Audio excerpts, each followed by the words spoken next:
सबसे पहले हम बात कर लेते हैं ट्रंप की आए दिन जो नई पॉलिसीज आ रही हैं और उससे क्या इम्पैक्ट जो है वो दुनिया भर में और पाकिस्तान पर हो रहा है। इस पर बात करने के लिए हमारे साथ मौजूद हैं वाशिंगटन डीसी से अनवर इकबाल साहब, सीनियर सहाफ़ी और तज्ज़ियाकार। अस्सलाम वालेकुम अनवर साहब। वालेकुम अस्सलाम। अनवर साहब, thank you so much for joining. अब तो ये हाल हो गया है कि जो सोशल मीडिया यूजर्स हैं उनको भी संभल के रहना पड़ेगा और देखना होगा कि वो ट्रंप की नाराजगी का जो है वो शिकार ना हो जाए। अगर उनको वीज़ाज चाहिए या जो ऑलरेडी अमेरिका में हैं उनको वहाँ रहना है, क्या सिचुएशन है? क्या सिर्फ बाकी दुनिया ही परेशान है या अमरीकी भी इस वक्त परेशान है इन स्टेप्स को लेकर? माफी कीजिएगा, खांसी हो रही है। हाँ, देखिए, अमेरिका में तो जाहिर परेशानी इसलिए नहीं है कि अमरीकी तो इससे मुतासर नहीं है। मुतासर तो यहाँ रहने वाले गैर मुल्की हैं, खासतौर पे तलबा हैं, और तलबा में भी वो जो कि शरीक हुए थे प्रोटेस्ट में। यानी एक मैसेज है जो उन्होंने वाज़ेह तौर पे इलेक्शन से पहले ही दिया था डोनाल्ड ट्रंप ने, सदर बनने से पहले, कि अगर वो मुंतखब हो गए तो वो उनके खिलाफ एक्शन लिया जाएगा जो कि इन मुजाहरों में शरीक हो रहे हैं। और अब ये बात बिल्कुल वाज़ेह हो गई है, यानी सिर्फ यही नहीं कि मुसलमान तलबा के खिलाफ एक्शन हो रहा है, बल्कि ऐसे तलबा भी हैं जो ईसाई हैं, हिंदू हैं, इंडिया से आए थे और उन्होंने उन प्रोटेस्ट में हिस्सा लिया और उनको भी इसी तरह उनका वीज़ा भी टर्मिनेट कर दिया गया और उनको भी डिपोर्ट कर रहे हैं। तो ये तो यानी उसको एक लकीर बना लिया गया कि इस लकीर को जिसने भी क्रॉस किया है उसका वीज़ा कैंसिल हो जाएगा और उसको डिपोर्ट कर दिया जाएगा। अनवर साहब, आपने कहा कि ज़ाहिर अमरीकी जो है जो वहाँ पर हैं वो तो डायरेक्टली इम्पैक्ट नहीं हो रहे, इसलिए उनको तो फ़र्क नहीं पड़ता, लेकिन अमेरिका जिस चीज़ के लिए माना जाता था और जो फर्स्ट अमेंडमेंट में भी है उनकी कि अब जो आज़ादी राय को जो है वो सपोर्ट करता है, बिगेस्ट डेमोक्रेसी कहा जाता है, तो जिस डायरेक्शन में इस वक्त चला गया है अमेरिका या जा रहा है उसको लेकर तो ज़रूर परेशानी होगी वहाँ पर। बिल्कुल बिल्कुल है। इसमें जो प्रोग्रेसिव और लिबरल ख्यालात के लोग हैं वो परेशान हैं और जो पढ़े लिखे लोग हैं वो परेशान हैं। थिंक टैंक वाले, मीडिया में गुफ्तगू होती है। अभी ये देखें कि ये जो एलन मस्क है जिनका एक बड़ा किरदार है सदर ट्रंप की बात पॉलिसीज को इम्प्लीमेंट करने में, वो जो है उन्होंने एक कैंडिडेट को सपोर्ट किया था विस्कॉन्सिन में, जज का इलेक्शन था और वो 2 पॉइंट से हार रहे थे उनकी सपोर्ट से पहले, और उन्होंने $10 मिलियन भी दिए उनको इलेक्शन लड़ने के लिए, लेकिन वो 2 के बजाय 10 पॉइंट से हार गए। और फिर इलॉन मस्क को ये कहना पड़ा कि उनका ये मौक़िफ़ अनपॉपुलर हो गया और उन्होंने कहा कि उससे उनकी अपनी कंपनी को बड़ा नुकसान हो रहा है और वो हुकूमत छोड़ जाएंगे। तो अमरीकी बिल्कुल परेशान है और नाराज भी हैं इस बात पे, क्योंकि अब देखिए ना, अगर आप सुपर पावर हैं तो सुपर पावर कोई सिर्फ फौज कशी से नहीं बनता या माशी कुव्वत से नहीं बनता, एक सॉफ्ट पावर होती है। असल तो सॉफ्ट पावर ही होती है ना कि जिसकी वजह से आपको सारी दुनिया में माना जाता है। तो अगर वो सॉफ्ट पावर को खत्म ही कर देंगे आप, तो फिर आपकी क्या हैसियत रह जाएगी, आपकी क्या रिकॉग्निशन होगी? इसमें तो उनको गौर करना पड़ेगा। ठीक जी जी, बहुत शुक्रिया आपने ज्वाइन किया सर। जो बड़ी खबर है वहाँ से यूएसए से, वो ये है कि आप वीज़ा इशू करने से पहले सोशल मीडिया पोस्ट हैं आपकी, सोशल मीडिया आपके फोरम जो हैं तो वो चेक किए जाएंगे, एग्जामिन किए जाएंगे, और कुछ इस तरह की पोस्ट हैं जो उनकी ट्रंप साहब के एडमिनिस्ट्रेशन के पॉइंट ऑफ व्यू से हट कर हुई तो उनको वीज़े नहीं मिलेंगे। ज़रा प्लीज़ इसको एक्सप्लेन करेंगे कि ये कोई नई क्लास है या माजी में भी हमने देखा है कि आपके ये सोशल मीडिया पोस्ट हैं, सोशल मीडिया अकाउंट्स जो हैं उनकी डिटेल्स भी ली जाती थी? नहीं, ये पहली बात है। माजी में इस तरह तो नहीं हमने देखा कि सोशल मीडिया पोस्ट के बुनियाद पर कोई इस तरह के फैसले हो। ये बिल्कुल नई बात है और बड़ी खतरनाक बात है सिर्फ इस लिहाज से कि जाहिर है कि ऐसे मुल्क में जहाँ आप बैठे हैं, जहाँ इज़हार राय की इतनी आपको गारंटी हासिल है, जैसा अभी आपकी साथ ये एंकर ने जिक्र किया फर्स्ट अमेंडमेंट का, तो उस मुल्क में अगर इस तरह इज़हार राय पे पाबंदी लगेगी तो सिर्फ ये यानी हमारे जो खदशा है वो यहाँ तक महदूद नहीं कि अमेरिका में क्या होगा। असल में इसके असरात पूरी दुनिया पे मुरतब होंगे और दूसरी हुकूमतें भी इस तरह की पाबंदियाँ लगाएंगी और उनमें इजाफा करेंगी और हर तरफ जो है इज़हार राय पे पाबंदियाँ लगनी शुरू हो जाएंगी। अच्छा सर, हमने पाकिस्तान को देखे साहब ज़ाहिर दुनिया भर में उनके स्टेप्स ओवरऑल वो तो पूरी दुनिया के लिए हैं, लेकिन हम तो अपना फ़ायदा नुकसान देखेंगे कि पाकिस्तान का यहाँ पे स्टूडेंट्स जो थे वो बहुत ज़्यादा बेनिफिट करते थे। इनके स्कॉलरशिप प्रोग्राम थे, इनके अमेरिकन यूनिवर्सिटी के अंडर ग्रेजुएट्स के थे, फुल ब्राइट वगैरह थे, वो मास्टर्स करने के लिए जाते थे। बहुत बड़ी तादाद में लोग गए भी हैं, हमारे स्टूडेंट्स पढ़ के वापस भी हैं, इन्होंने डिग्रीज़ ली हैं। अब वो प्रोग्राम भी ख़त्म कर दिया गया है सर। इसको मतलब वहाँ पे तो कोई इतनी बड़ी खबर नहीं होगी, हमारे लिए तो ये न्यूज़ है। और भी कोई इस तरह के स्टेप्स हैं जो इन द पाइपलाइन है सर?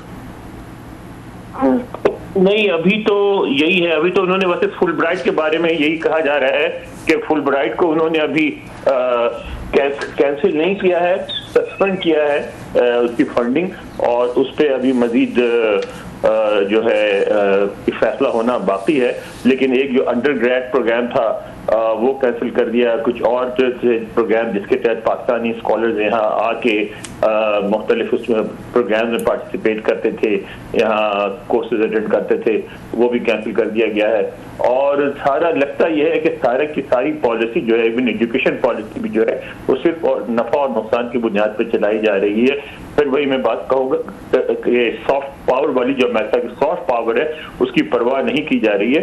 तो पाकिस्तानियों के लिए जाहिर है बहुत बड़े कंसर्न की बात है कि हमारे पाकिस्तान, आपको पता है कि सबसे ज्यादा फुल ब्राइट स्कॉलर्स पाकिस्तान से आते हैं एक इंडिविजुअल कंट्री के तौर पर, और पाकिस्तानियों की और जो आते हैं फुल ब्राइट स्कॉलर्स उनका बड़ा यहाँ इम्पैक्ट होता है, बड़ी इज्जत है, बड़े पढ़े लिखे और ज़हीन स्टूडेंट माने जाते हैं। बड़ा उनका एक जो प्रोसेस है पूरा उनके सिलेक्शन का बड़ा मुश्किल है और उससे गुजर के आते हैं।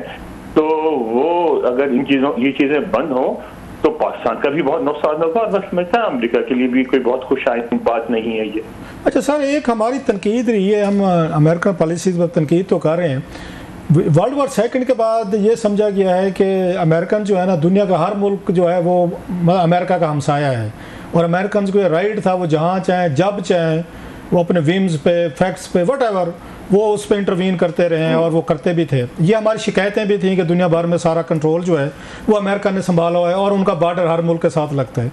अब अगर अमेरिकन अपने आप को विड्रॉ कर रहे हैं, बड़ी जंगें भी लड़ी, उन पर बहुत सारे इल्ज़ामात भी लगे कि लाखों लोग मारे गए जंगों में, अगर आप अमेरिकन अपने आप को विड्रॉ करके अपने उसमें जा रहे हैं, अपने कॉन्टिनेंट तक महदूद करना चाहते हैं अपने बॉर्डर्स में, तो भी हम नाराज़ हैं, हम खुश नहीं हैं सर।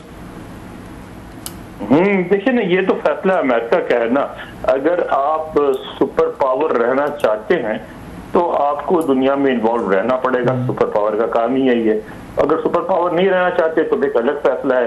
हाँ, और ये बात आपकी सही है कि दुनिया दोनों सूरतों में अमेरिका से नाराज है, वो इन्वॉल्व हो या इन्वॉल्व ना हो। तो ये तो है ना, ये तो शेर की सवारी है। तो पावर जो होती है, चाहे वो सुपर पावर हो कि नेचुरल पावर हो, वो तो शेर की सवारी होती है। आप उतने तो भी फंसते हैं, बैठे रहे तो भी फंसते हैं। अच्छा सर, एक लॉ ऑफ नेचर भी होता है कि जब कुछ स्पेस खाली होती है किसी भी चीज़ की, तो एक और पावर आती है उस स्पेस को फिल करती है। दुनिया भर के हम सिविलाइजेशनल हिस्ट्री, इंसानी हिस्ट्री देखें कि सुपर पावर्स आती रहती हैं, बनती रहती हैं, रिप्लेस करती रहती हैं। 19th सेंचुरी में कुछ और थे, 20th सेंचुरी भी हमने देखी, फिर अब 21st भी देख रहे हैं। अमेरिकन अपने आप को स्टेटस से हटा रहे हैं, जो नज़र भी आ रहा है, जो आप भी बात कह रहे हैं कि वो कहते हैं बस भाई साड़ी बस है, बस अब हमने बड़ा दुनिया को चला लिया, अब अपना हम घर हम चलाएंगे, हम अमीर होंगे, पैसे कमाएंगे। इनकी इस स्पेस जो खाली हो रही है, आपकी क्या रीडिंग है? क्या लगता है कि इस स्पेस को कौन सा ये मुल्क इसको फिल कर सकते हैं? जितना अमेरिकन प्रेजेंस हमें दुनिया भर में नज़र आती थी, हर दुनिया के हर मुल्क के साथ बॉर्डर लगता था उनका, कोई और ऐसा है ये जो ये गैप आ रहा है, इस गैप को कौन फिल कर सकते हैं? रशियंस करेंगे, चाइनीज़ करेंगे? इतना इनमें क्लाउड टेक्नोलॉजी रिसोर्सेज हैं, मतलब आई एम बिट कंफ्यूज कि अमेरिका अगर नहीं रहता इस पर सुपर पावर के स्टेटस पे, देन हु विल बी? देखें, आज से बहुत साल पहले 9/11 के फौरन बाद ही स्टेट डिपार्टमेंट ने इस पर एक बड़ा सेमिनार किया था, और उसमें उन्होंने एक बात अब कही थी जो मैं समझता हूँ कि अब वो सही दुरुस्त होती नजर आ रही है। उसमें उन्होंने ये कहा था कि आने वाली दुनिया में अमेरिका फिर भी नंबर 1 होगा माशी इस्तेहकाम और फौजी ताकत के लिहाज से, लेकिन आने वाली दुनिया जो है वो मल्टीपोलर होगी, यूनिपोलर नहीं होगी। उसमें कोई एक सुपर पावर नहीं होगा, बल्कि रीजनल पावर्स होंगे और उनको इग्नोर नहीं किया जा सकेगा। और उसमें उन्होंने कुछ मुल्कों के नाम लिए थे, चाइना का लिया था उन्होंने, इंडिया का लिया था उन्होंने, ब्राजील का लिया था, साउथ अफ्रीका का लिया था, इंडोनेशिया का लिया था, जापान का लिया था, जैसे ये ममालिक हैं, यूरोपीय ममालिक थे जिनका असर व रसूख बढ़ेगा दुनिया में, और दुनिया के बहुत सारे फैसले करते हुए आपको उस खित्ते में, जिस खित्ते में आप जो कुछ भी करने लगे हैं, उस खित्ते की जो रीजनल पावर होगी उससे मशवरा करना पड़ेगा। अब बज़ाहिर लगता है कि यही होगा। अच्छा, एक और खबर आ रही थी सर, आपने भी देखी होगी कि ट्रंप साहब ने ऑल ऑफ सडन 90 डेज के लिए टैरिफ जो उनके वो थे स्टेप्स थे, उन्होंने उनको सस्पेंड कर दिया। सर व्हाट हैपेंड कि 90 दिन के लिए क्यों, क्या हुआ फिर, क्या वजह बनी है सर कि अपने उन्होंने ऑर्डर को उन्होंने सस्पेंड कर दिया 90 दिन के लिए जो टैरिफ लगाए गए थे दुनिया भर पे?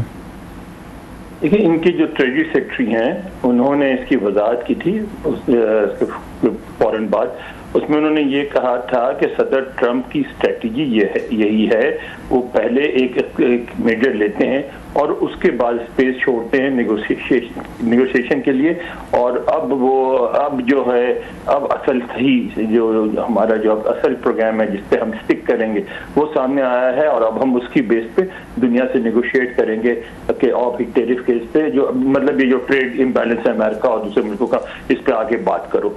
तो मैं भी आपके याद होगा, आपके प्रोग्राम में भी मैंने ये कहा था कि उनका ये तरीका रहा, उनको जब वो तजारत करते थे जब भी ये कहा जाता था कि अगर उन्होंने 3 बिल्डिंग्स पे कंस्ट्रक्शन करनी थी और एक जगह करनी थी तो वो 3 की बात करते थे, और आखिर में कहते थे भाई ये 2 तो चलो छोड़ दो, इसकी फिर बाद में बात करेंगे, तीसरे पे इतने में डील कर लो। तो ये मेरा ख्याल है कि उनका ये तरीका रहा है।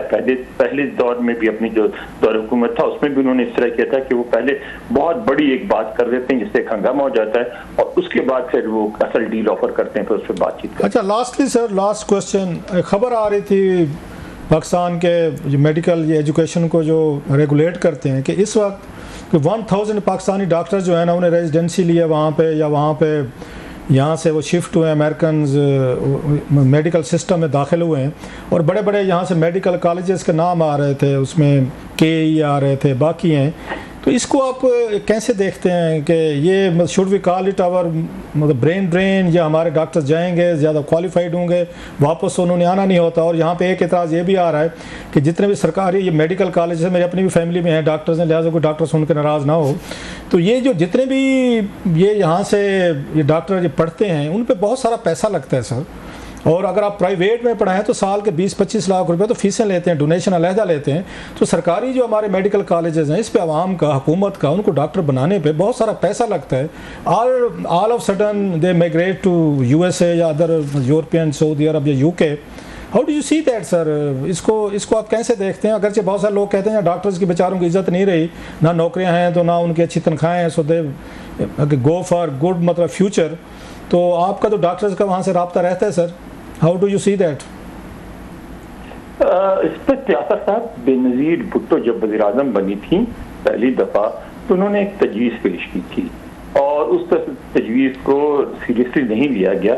उन्होंने ये कहा था कि हम बहुत सारे लोगों को भेजते हैं, स्कॉलरशिप पे भेजते हैं, वो वहाँ वो जाते हैं और पढ़ के वहाँ रह जाते हैं, और इसलिए रह जाते हैं कि हमारी मईशत में इतनी ताकत नहीं है, हम सारे पढ़े लिखे लोगों को मुनासिब जॉब नहीं दे सकते, उनको बेहतर जॉब मिल जाती हैं अमेरिका में, यूरोप में, मिडिल ईस्ट में, और वो वहाँ चले जाते हैं।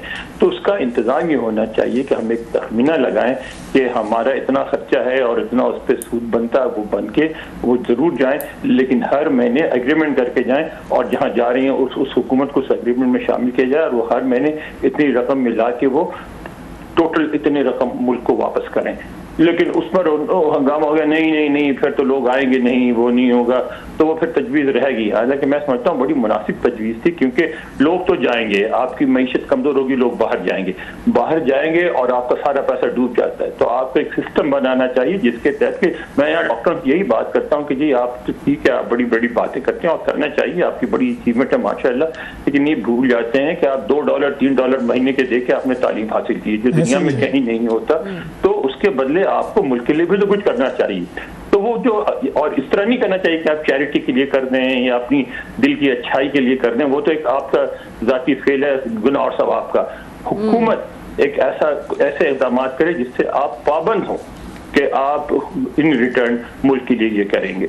इसलिए मैं कह रहा हूँ कि 1000, मैं फिर कह रहा हूँ मेरी फैमिली में अच्छे खासे डॉक्टर्स हैं, मेरे भांजे भतीजे, मेरे अपने भाई वगैरह, मामू भी, मैं इसलिए कह रहा हूँ कि इस पे इनको पढ़ाने पे, डॉक्टर बनाने पे बहुत सारा पैसा लगता है, सरकार का, आवाम का टैक्स लगता है, अच्छी तो आवाम को उसके बदले क्या मिलता है? जिनकी डॉक्टर बन के उनको तो फिर कोई फायदा नहीं। और ये बात भी मैं कहता जाऊँ, रियासत और हुकूमतों को भी उनको अच्छा स्ट्रक्चर देना चाहिए, अच्छी तनख्वाहें देनी चाहिए। उनके बहुत सारे उनके भी गिले शिकवे हैं, डॉक्टर्स के नौकरियाँ नहीं मिलती, बेचारे फिर रहे होते हैं, सो वो कहते हैं किधर जाएँ फिर। तो बहरहाल दैट्स अनदर ये काइंड ऑफ डिबेट के इसको क्या करना चाहिए। लेकिन वही वाली बात, उनके डॉक्टर बनने का कम से कम जो पैसा उन पर लगता है, पाकिस्तानी अवाम को ऐसा फ़ायदा नहीं होता। रेमिटेंसेस की शक्ल में शायद पैसे आते हों, वो होता होगा,